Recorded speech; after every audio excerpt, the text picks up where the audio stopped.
हरियाणा में 1 अक्टूबर को विधानसभा चुनाव की वोटिंग होगी और 4 अक्टूबर को नतीजे आएंगे। 2024 के लोकसभा चुनाव के बाद ये पहला मौका होगा जब बीजेपी और कांग्रेस चुनावी दंगल में एक दूसरे के आमने सामने होंगे। ऐसे में बीजेपी और कांग्रेस के लिए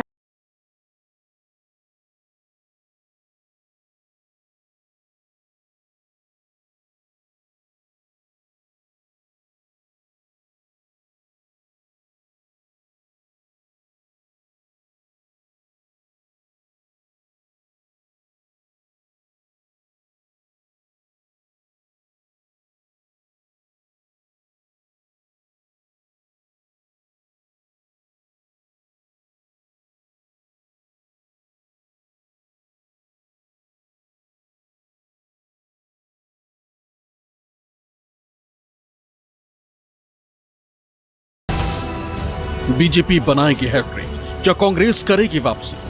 आपका क्या होगा? आईएनडीएल कितनी सीटें जीतेगी? जेजेपी को कितने नंबर मिलेंगे? हरियाणा विधानसभा चुनाव का बिगुल बज चुका है। चुनाव आयोग ने हरियाणा विधानसभा चुनाव की तारीख का ऐलान कर दिया है। Date of poll 1st October and date of counting coinciding with J&K on 4th of October. Everything to be over.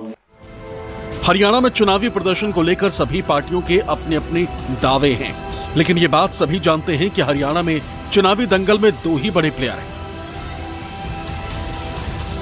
Haryana के चुनाव में ताल ठोकने वाली पार्टी में बीजेपी है, कांग्रेस है, इंडियन नेशनल लोकदल और बीएसपी का गठबंधन है, आम आदमी पार्टी और जेजेपी है।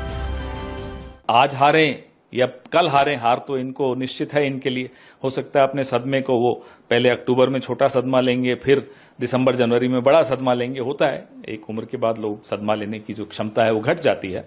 हम तैयार हैं, हम पूरी तरह से जीत के प्रति आश्वस्त हैं, क्योंकि हमने लोगों के मुद्दे उठाए हैं। हमारी पार्टी पूरी तरह से तैयार है। हमने बहुत पहले से तैयारी शुरू कर दी थी और हमारे कार्यकर्ता तो वैसे हर वक्त ही तैयार रहते हैं। हमारे कार्यकर्ता कभी बैरकों में नहीं जाते, हमेशा फील्ड में रहते हैं। आम आदमी पार्टी हरियाणा में चुनाव लड़ रही है, पूरे दमखम के साथ चुनाव लड़ रही है।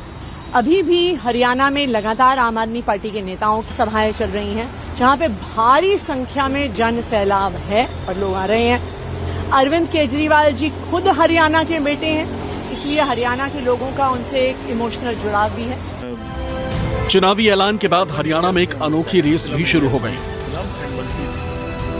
जिसके बाद मानो जननायक जनता पार्टी में तो भगदड़ मची हुई। जेजेपी से पिछले 2 दिन में 4 विधायकों ने पार्टी से इस्तीफा दे दिया। इसमें ईश्वर सिंह, देवेंद्र बबली, अनूप धानक और रामकरण कला का नाम शामिल है। कांग्रेस का दावा है कि इस बार विधानसभा चुनाव में बीजेपी के हार तय है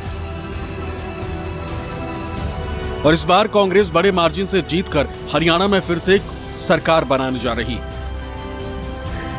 इसलिए जेजेपी के विधायक इस रेस में लगे हुए हैं कि किसी तरह कांग्रेस में शामिल होकर टिकट पा लिया जाए। कांग्रेस के दावे के पीछे 24 के लोकसभा चुनाव में कांग्रेस का प्रदर्शन है।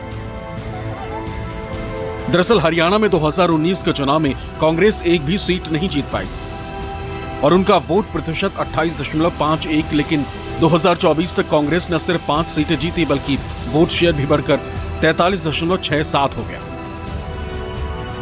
कांग्रेस के हौसले बुलंद हैं और वो हरियाणा में इस बार बीजेपी को कड़ी टक्कर देने के मूड में।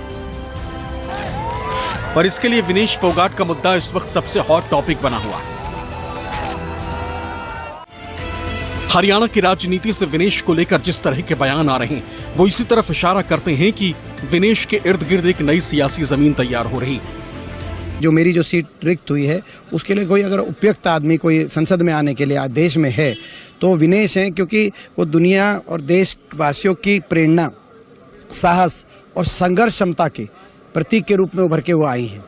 तो उनके लिए उनको कंसिडर किया जाए और मैं उनकी हुड्डा साहब की बात का पूर्णतः समर्थन भी करता हूं और मैं आग्रह भी करता हूं सभी हरियाणा के राजनीतिक दल इस बात पर गंभीरता से विचार करें।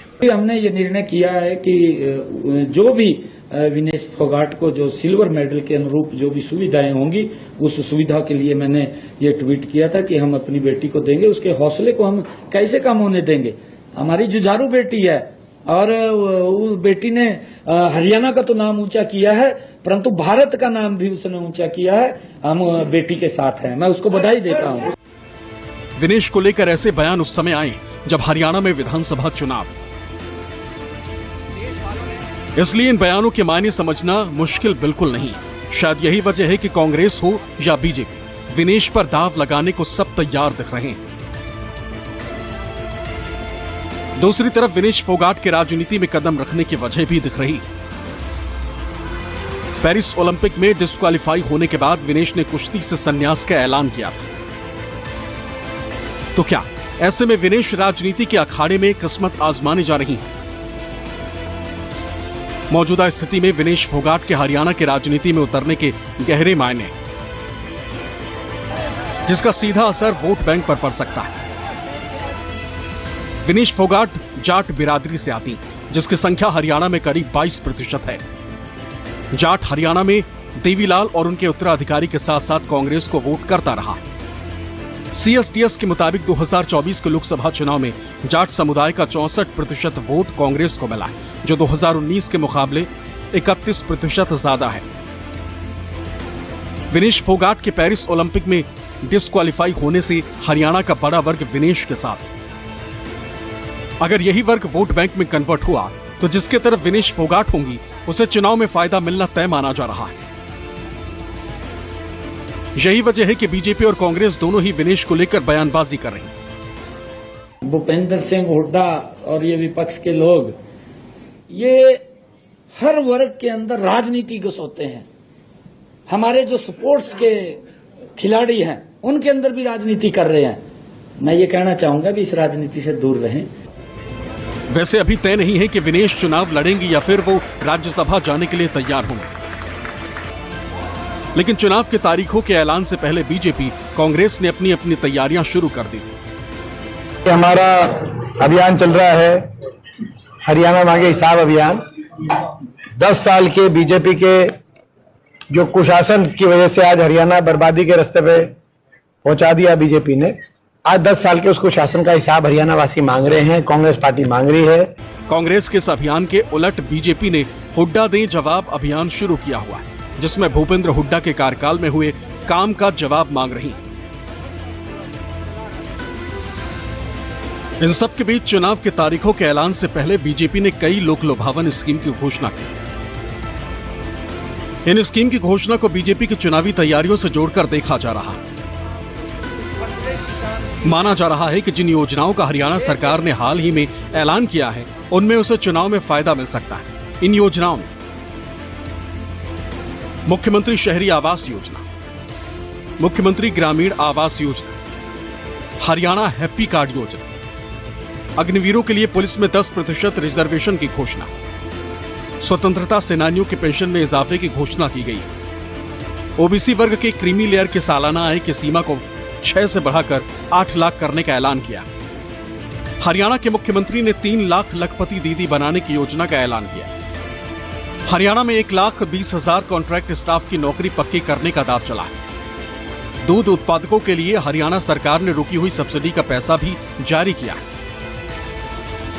हरियाणा सरकार की तरफ से जारी इन योजनाओं का सीधा असर आम लोगों पर पड़ेगा, जिसका लाभ बीजेपी को चुनाव में मिल सकता है। बीजेपी के प्रदेश अध्यक्ष तो मान रहे हैं कि इस बार बीजेपी पूर्ण बहुमत से सूबे में सरकार बनाएगी। हरियाणा का जवान, किसान, हरियाणा की महिलाएं, हरियाणा का युवा सभी ने आज मन बनाया है कि आने वाले विधानसभा चुनाव में भारतीय जनता पार्टी की स्पष्ट बहुमत की सरकार हरियाणा प्रदेश में बनेगी और तीसरी बार भारतीय जनता पार्टी की स्पष्ट बहुमत की सरकार नायब सिंह सैनी के नेतृत्व में हरियाणा प्रदेश में बनेगी। विपक्ष इसी प्रकार से कहती रहेगी, लेकिन हरियाणा की जनता ने भारतीय जनता पार्टी को पसंद किया है और उसी को सरकार बनाने का मौका हरियाणा की जनता देगी। हालांकि हरियाणा के मतदाताओं के मन में क्या है, राजनीतिक दलों के लिए उसे समझना आसान नहीं, लेकिन न्यूज़ 24 ने हरियाणा के वोटर्स के मन को टटोला। लठ लाग लिए खेड़ी लठ लाग गए, नहीं जमींदार किसान ना गए। इब न्यू हो रहे है भाई, इतने राज दो बीजेपी ना राज दो। बात ये किसानों पर लाठी चलवाया हाँ। भारतीय जनता पार्टी ने, इसीलिए किसानों का समर्थन। हाँ, ये हमारे यहाँ से बीजेपी तो साफ है, बीजेपी साफ है। साफ है जी, बिल्कुल बीजेपी का दिखाई नहीं दे रहा कोई यहाँ कैंडिडेट। पिन छोड़ के ने भाजपा के साथ में आगे सभी। भाजपा के साथ आ गए? हाँ, भाजपा के साथ में। हरियाणा में? हरियाणा में। अच्छा। हाँ, तो इस बार? अब की बार भी भाजपा सरकार होगी। अब की बार जो ना कांग्रेस लगभग 50 से ज़्यादा सीटें आएंगी। 90 में से 50 से ज़्यादा सीटें कांग्रेस की आने की उम्मीद है। और रही बात इनेलो की और जो ना इसकी जेजेपी की, इनका तो जनाधार खत्म हो चुका है, जाट समझ चुके हैं। हरियाणा में 2 बार से बीजेपी की सरकार है। हालांकि कुछ महीने पहले ही बीजेपी ने हरियाणा में मुख्यमंत्री बदल दिया था। अब 1 अक्टूबर को हरियाणा के 2 करोड़ 1 लाख वोटर नई सरकार का चुनाव करेंगे। इसमें बाजी कौन मारेगा इसका पता 4 अक्टूबर को चलेगा। लेकिन इस बार हरियाणा का चुनाव दिलचस्प होने जा रहा है। Bureau report, news 24।